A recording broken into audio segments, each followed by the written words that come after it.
Hola médicos, bienvenidos de nuevo a otra lectura de guías de práctica clínica. Soy el Dr. Treviño y en esta ocasión vamos a abordar el diagnóstico y tratamiento de la pericarditis aguda en el adulto. Esta es una actualización propiamente del 2017 y es una guía de práctica clínica que salió de parte del IMSS. Y pues vamos a verlo en su justificación y nos habla que sobre estructuras anatómicas, que el pericardio es una estructura saccular cónica y fibrocerosa que circunda el corazón y la raíz de los grandes vasos. Se localiza en el mediastino posterior tras el esternón y los cartílagos de la tercera a la séptima costilla del hemitórax izquierdo. Va a separar y aislar el contacto de los tejidos circundantes con el corazón obviamente y además le permite al mismo la libertad del movimiento en los límites del espacio pericárdico. Las funciones fisiológicas van a ser mantenimiento del desempeño y eficiencia ventricular al distribuir las fuerzas hidrostáticas, funciona como una membrana que proporciona impermeabilidad y reducción de la fricción externa y además actúa como un ligamento que fija al corazón. Las estructuras pericárdicas se pueden ver afectadas por patologías que van a integrar síndromes pericárdicos, en los que se va a incluir pericarditis, derrame pericárdico, taponamiento cardíaco y pericarditis constrictiva. Por su parte, la pericarditis aguda es un síndrome inflamatorio del pericardio que puede presentarse con o sin derrame. Suele expresarse mediante dolor torácico o referido al músculo trapecio, cuello, hombro y brazo ipsilateral, además de que provoca frote pericárdico y puede asociarse a disnea, taquicardia, tos y disfagia. También puede provocar cambios electrocardiográficos, elevación de biomarcadores inflamatorios y además de evidencia de imagen de inflamación pericárdica. Las causas pueden ser infecciosas o no infecciosas. En los países occidentales van a ser principalmente causas idiopáticas y asumidas a secuelas postvirales, mientras que en los países en donde hay economías emergentes o en vías de desarrollo, la tuberculosis es la causa más común. También en la actualidad está ocurriendo un incremento en la presentación de síndromes de lesión postcardíaca, como en el infarto agudo del miocardio, después de una intervención coronaria percutánea, después de procedimientos electrofisiológicos o post-pericardiomiopatía. Las causas menos comunes son las enfermedades autoinmunes, la radiación y el cáncer activo.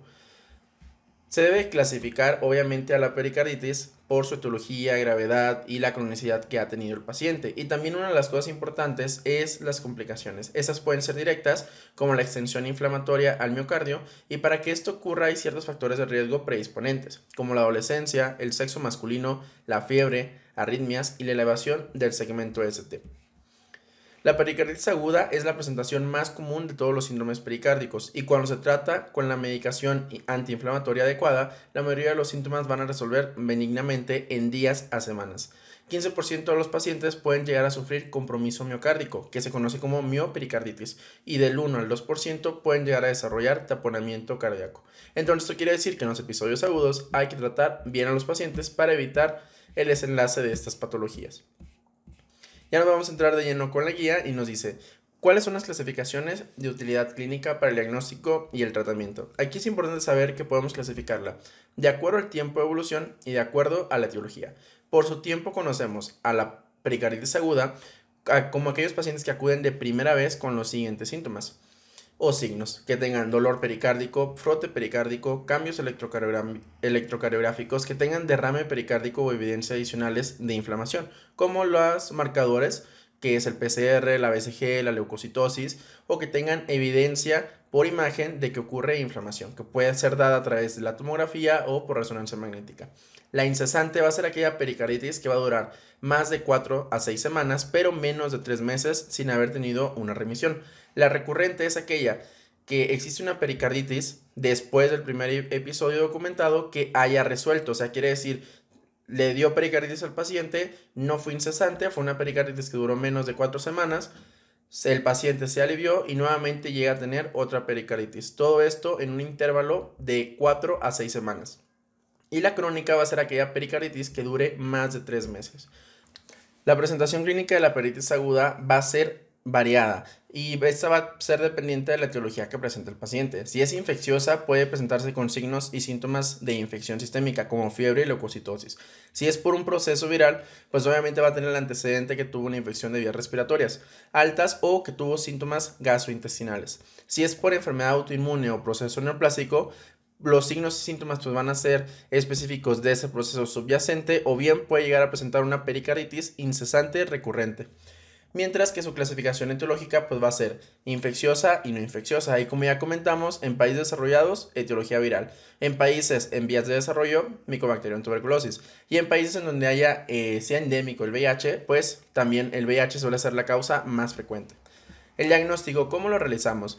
Pues aquí vamos a sospechar el diagnóstico si tiene al menos dos de las siguientes características, que incluyen dolor precordial, frote pericárdico, cambios electrocardiográficos sugestivos o que tenga derrame pericárdico.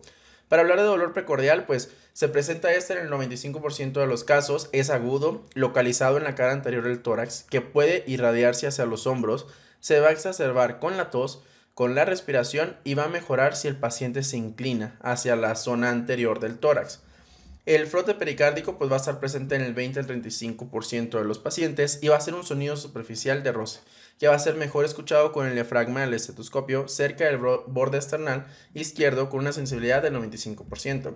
Y los cambios electrocardiográficos sugestivos van a ser a través de estadios.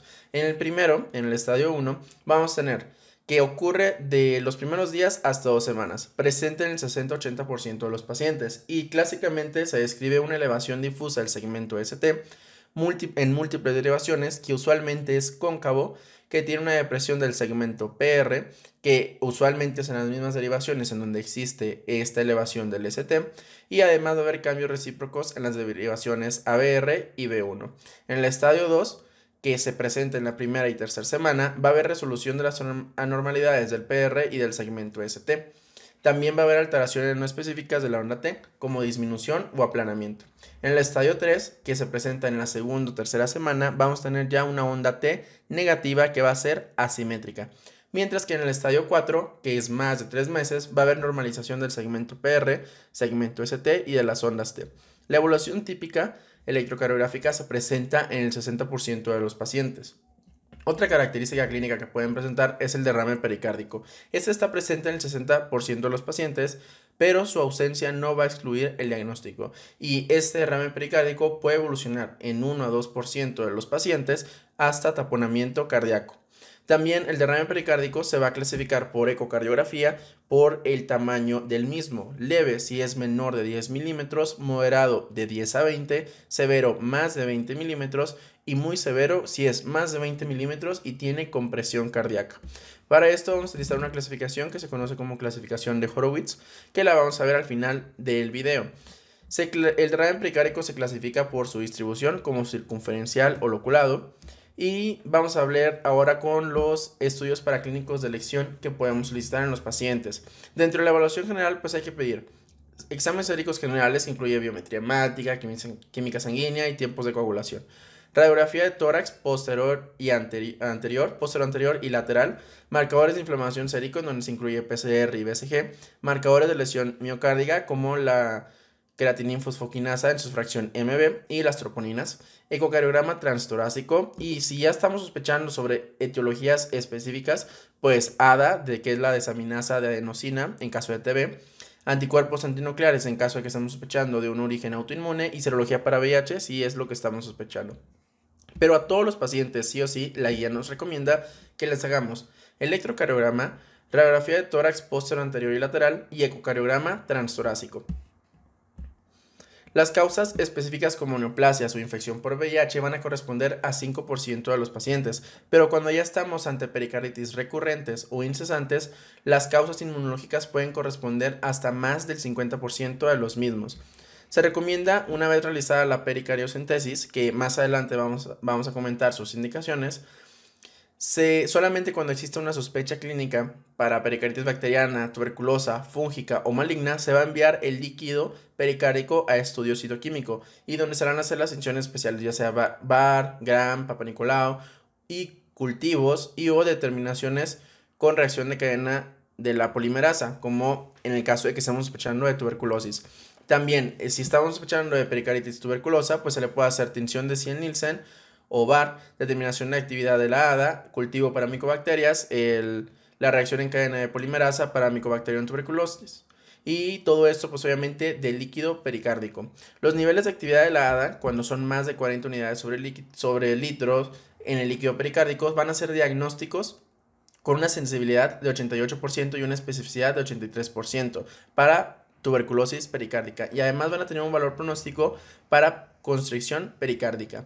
La reacción en cadena de polimerasa en el líquido pericárdico va a tener una sensibilidad del 75% y especificidad del 100% en casos de pericarditis tuberculosa. También cuando estamos sospechando una pericarditis bacteriana o que al momento de hacer una pericardioccentesis el líquido sale purulento, postpunción, se deben de enviar al menos 3 muestras de líquido pericárdico para cultivos, tanto en medios aerobios como anaerobios. Y además, en el momento en el que estamos haciendo la pericardioccentesis, o sea, en ese mismo lapso, se tiene que tomar también hemocultivos seriados. ¿Para qué? Para compararlos, ¿no? La tinción de Gram de líquido pericárdico va a tener una especificidad del 99% y una sensibilidad solamente del 38%. También se va a recomendar realizar tomografía axial computada o resonancia magnética en caso de que estemos sospechando de engrosamiento pericárdico, calcificaciones o masas pericárdicas con derrame pericárdico. Y luego nos preguntan, ¿cuál es el estudio de elección de mayor utilidad para identificar las complicaciones? ¿Estas complicaciones cuáles son? Derrame pericárdico, taponamiento cardíaco y constricción pericárdica. Para los casos en donde solicitemos una radiografía lateral de tórax, nos es de utilidad para definir el derrame pericárdico, porque se infiere porque existe una presencia de imagen de doble contorno del perfil cardíaco, o sea, ves la silueta cardíaca y ves otra línea, ¿no? Más o menos así se podría describir. Y esto se le conoce como halo epicárdico. Entonces se recomienda siempre realizar a los pacientes una placa de tórax posterior anterior y una lateral. ¿Para qué? Para poder descartar alguna de estas complicaciones, como el derrame pericárdico o la pericarditis constrictiva.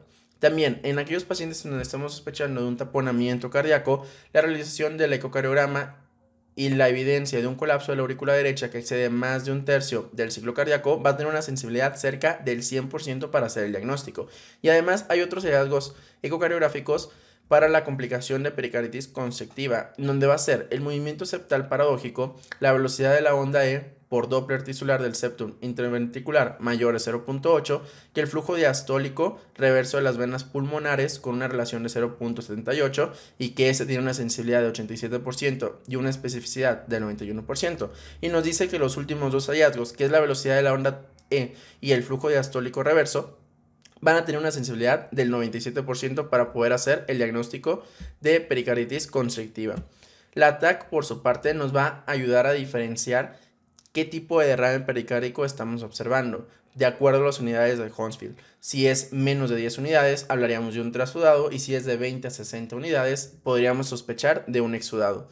También se recomienda utilizar la tomografía y la resonancia magnética como segunda línea diagnóstica para evaluar calcificaciones, engrosamiento y grado de extensión pericárdica. La tomografía es de mayor utilidad para definir la presencia de calcificaciones, mientras que la resonancia define inflamación, pequeñas cantidades de derrame y adherencias pericárdicas. La sensibilidad va a detectar inflamación pericárdica mediante el reforzamiento tardío con gadolíneo en el caso de la resonancia es del 94 al 100%. Y el cateterismo cardíaco solamente va a estar indicado cuando los métodos no invasivos no son concluyentes para demostrar pericarditis constrictiva. Y luego nos hablan acerca de factores pronósticos y de criterios que indican hospitalización. Nosotros debemos de ver un pronóstico adverso en nuestros pacientes si tienen fiebre mayor de 38 grados, inicio subagudo, derrame pericárdico severo, taponamiento cardíaco o que haya tenido falta de respuesta al tratamiento con AINES después de una semana. Mientras que los menores va a ser la miopericarditis, inmunosupresión, trauma y tratamientos con anticoagulantes. Vamos a hospitalizar a los pacientes que tengan al menos un criterio de pronóstico adverso que es de alto riesgo, que son los que comentamos primero. La mortalidad para pericarditis aguda es del 1.1%. También, en pacientes que tengan bajo riesgo se debe evaluar la respuesta clínica a los 7 días del tratamiento para ver si existió o no remisión de los síntomas, porque si no, pues ya sería una indicación propia para hospitalización.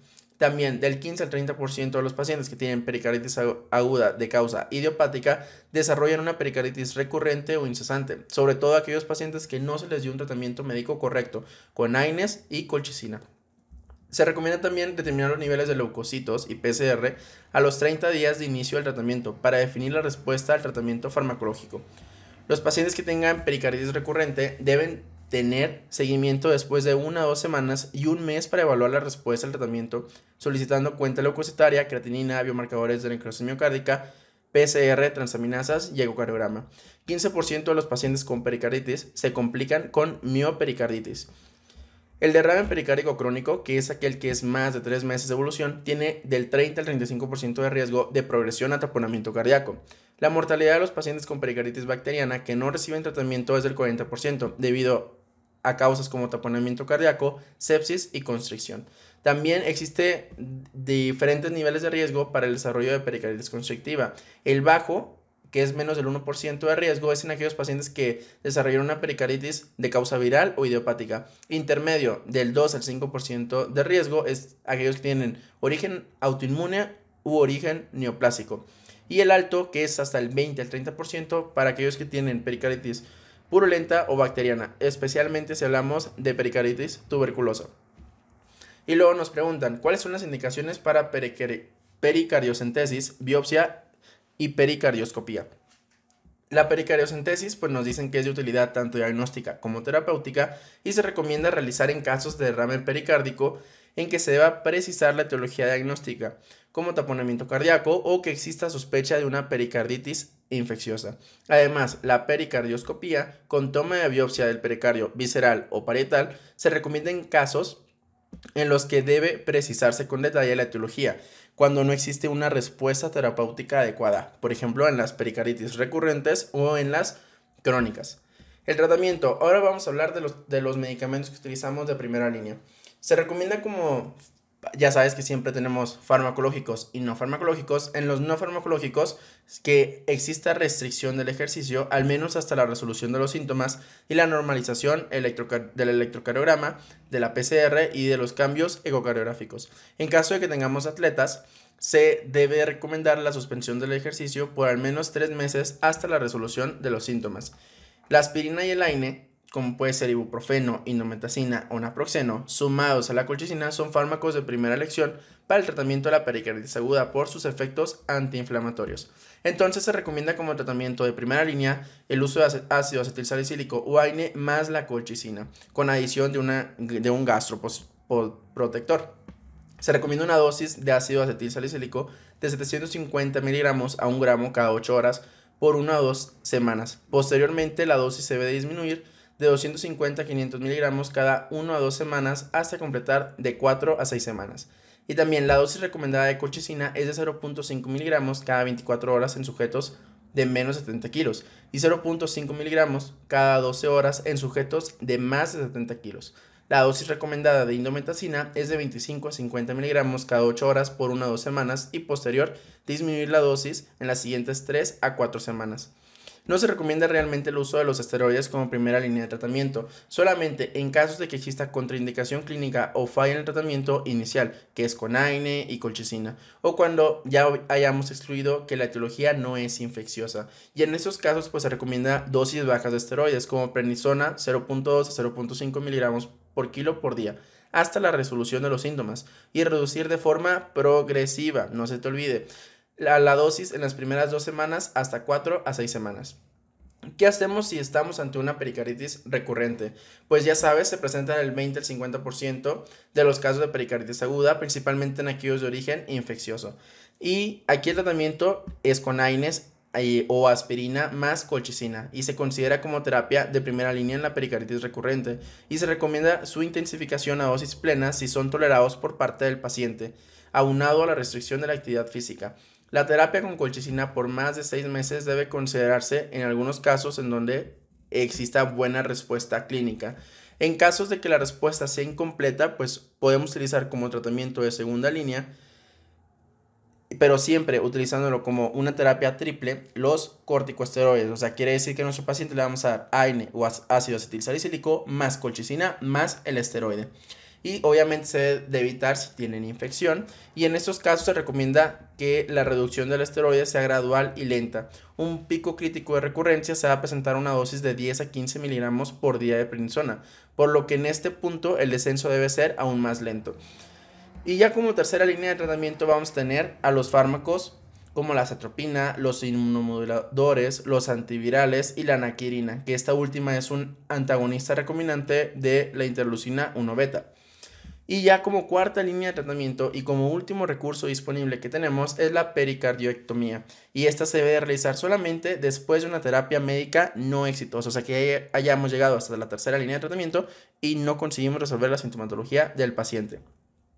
Y luego nos preguntan, ¿cuál es el tratamiento de elección en el caso de taponamiento cardíaco? Pues aquí ya la sabes, es una urgencia médica, por lo cual aquí se recomienda la pericardiocentesis y si es posible, sea guiada por ecocardiografía o por fluoroscopía. También se debe considerar hacer pericardiocentesis a los pacientes que tengan una separación, un derrame pericárdico con separación de las hojas pericárdicas de más de 20 milímetros y que esto haya durado más de 3 meses porque tienen alto riesgo de progresar a un taponamiento cardíaco. Y en los casos de taponamiento cardíaco no se recomienda el uso de diuréticos o vasodilatadores.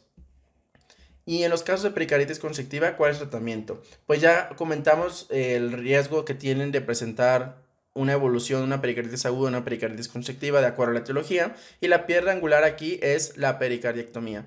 También se puede, en casos de que sospechemos de etiología tuberculosa, el tratamiento antituberculoso puede disminuir el riesgo de constricción, entonces se les tiene que dar a los pacientes. También se puede considerar la terapia antiinflamatoria empírica en casos de constricción transitoria o de nueva instalación que tengamos evidencia de inflamación pericárdica, como la vemos, con un PCR elevado o un reforzamiento del pericardio por imagen. Y ahora nos habla de algo muy interesante, que es en las mujeres embarazadas con pericarditis. La principal causa de pericarditis en las mujeres embarazadas, que es recurrente, va a estar asociada principalmente a enfermedades sistémicas, como puede ser el lupus eritematoso generalizado, que se presenta hasta en el 50%.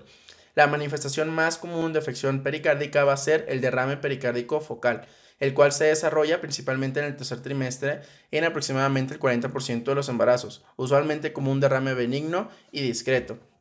La pericarditis aguda entonces va a ser el segundo afección pericárdica que ocurre durante el embarazo.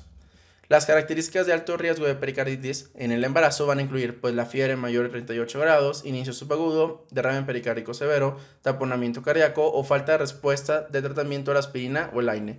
Igualmente el ecocardiograma es el método de elección para el diagnóstico de pericarditis durante el embarazo y se recomienda que en pacientes con historia previa ya de pericarditis el embarazo sea planeado en una fase estable de la enfermedad y si es posible pues haber suspendido la colchicina.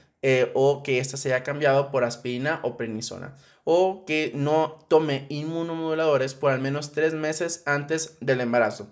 Los AINES van a ser la primera línea de tratamiento hasta el segundo trimestre. No se va a recomendar que no continúen estos medicamentos después de las 20 semanas de gestación, porque existe un riesgo de cierre del conducto arterioso o alteraciones de la función renal en el feto. También los esteroides se pueden utilizar y en estos casos la prednisona es de los más ideales y los efectos secundarios del empleo de los esteroides a altas dosis en el embarazo pues puede ser la hipertensión arterial sistémica, diabetes, la ruptura prematura de membranas o la prematurez. La colchicina va a estar totalmente contraindicada durante el embarazo, la lactancia y la niñez porque puede ser teratógena e interferir en la mitosis y división celular. En casos de pericarditis recurrente el empleo de inmunosupresores está contraindicado y se debe de utilizar, se deben de suspender al menos 3 meses antes de que la paciente quede embarazada, mientras el empleo de la inmunoglobulina intravenosa y la ciclosporina puede ser indicado en casos especiales. Y luego nos dice, ¿cuáles son los criterios de referencia y contrarreferencia en los 3 niveles de atención? Pues todo paciente con dolor torácico y sospecha de pericarditis en primer nivel se debe de enviar al segundo nivel para que evalúe si amerita o no hospitalización. Cuando el enfermo cuenta con al menos un criterio de mal pronóstico, debe ser referido a segundo nivel o tercer nivel que ya se describieron previamente. Los pacientes que tengan pericarditis aguda que no respondan al tratamiento pues deben ser enviados de preferencia a un tercer nivel y más aquellos que tengan complicaciones. Y el taponamiento cardíaco debe ser enviado cuando tú sospeches de uno a una unidad de segundo o tercer nivel que cuente con los recursos o con personal adiestrado para realizar una pericardiocentesis, porque recuerda que esto último pues es una urgencia. Y luego vamos a pasar directamente con los algoritmos. En el primer algoritmo tenemos un paciente que tiene dolor torácico y que sospechamos nosotros de que tenga pericarditis. Hacemos su exploración física, auscultamos, evidenciamos la presencia de alteraciones electrocardiográficas, solicitamos una radiografía de tórax, laboratorio, marcadores de necrosis miocárdica y, si es posible, realizamos un ecocardiograma. Entonces, evaluamos sus criterios clínicos: dolor sugestivo, frote pericárdico, cambio en el electrocardiograma o derrame pericárdico. Si tiene 2 de 4 criterios, entonces nosotros podemos considerar que tiene pericarditis aguda. Si no los tiene, hay que considerar otro diagnóstico, ya sea un síndrome coronario agudo, una costocondritis, disección aórtica, valvulopatías, etcétera, ¿no? Y obviamente a ese diagnóstico diferencial que encontramos le vamos a dar su tratamiento. Ya pasamos ahora con nuestro caso de que tenemos una pericarditis aguda. Y hay que evaluar ahora si tiene criterios de mal pronóstico, que son fiebre mayor 38, leucocitosis, taponamiento cardíaco, si le hicimos un eco, que el derrame sea mayor de 20 milímetros, si tiene inmunosupresión, anticoagulación oral, traumatismos o miopericarditis. Si es así, el paciente debe ser hospitalizado. En su hospitalización hay que evaluar si tiene taponamiento cardíaco. Si lo tiene, hay que hacer una pericardiocentesis.